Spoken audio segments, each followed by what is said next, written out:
hallmark of the junior school is the warm invitational feel that people have when they come into the school. They can feel the joy of learning, and they can see that the students are very engaged in their learning. We decided to think about how could we create a unit of study or a unit of inquiry that would really align with the curricular goals that we had for the children. We started with a big idea. The big idea is materials are everywhere. It's something that's very contextual for the children, so we knew we wanted to create something that they could be engaged in and that they could bring their knowledge to. It's a long one. There's a long story. We started a series of steps exploring what they knew already, what their ideas and their theories were, and then we started to slowly take the process into understanding what their prior knowledge was and what new constructions of knowledge and how we could build their knowledge going forward.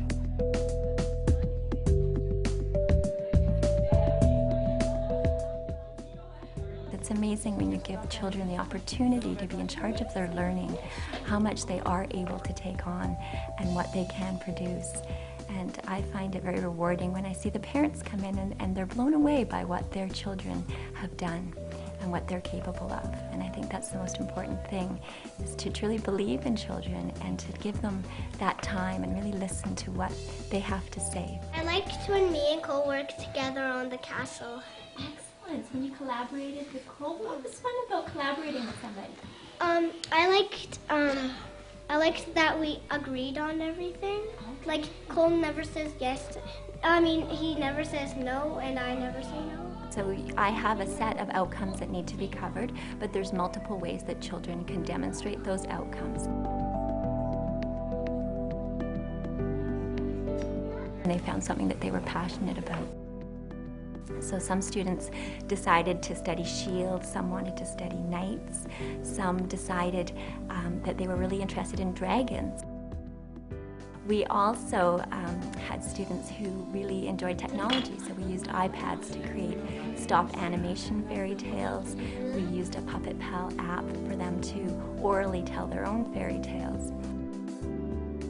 A Reggio-inspired approach is focusing on the learning process. I mean, we know that learning is a social and group experience, so we want that to be reflected in the work that we do with the children.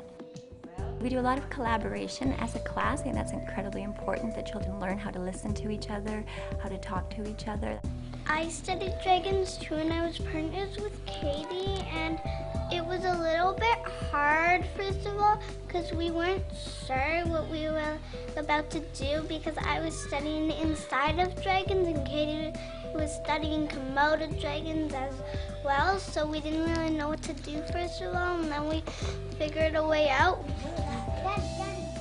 Then you have to be able to present your learning, and I think that's part of giving the children that responsibility, that they are making them feel like they are learners, that they're in charge of their learning, and they take ownership over it.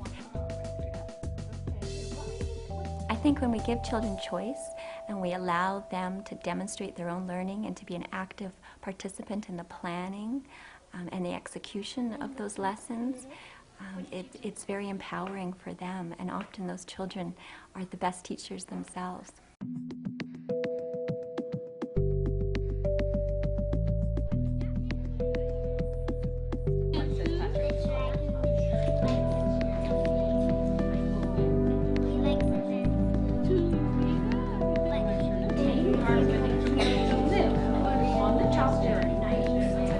And I can show you the bag I took.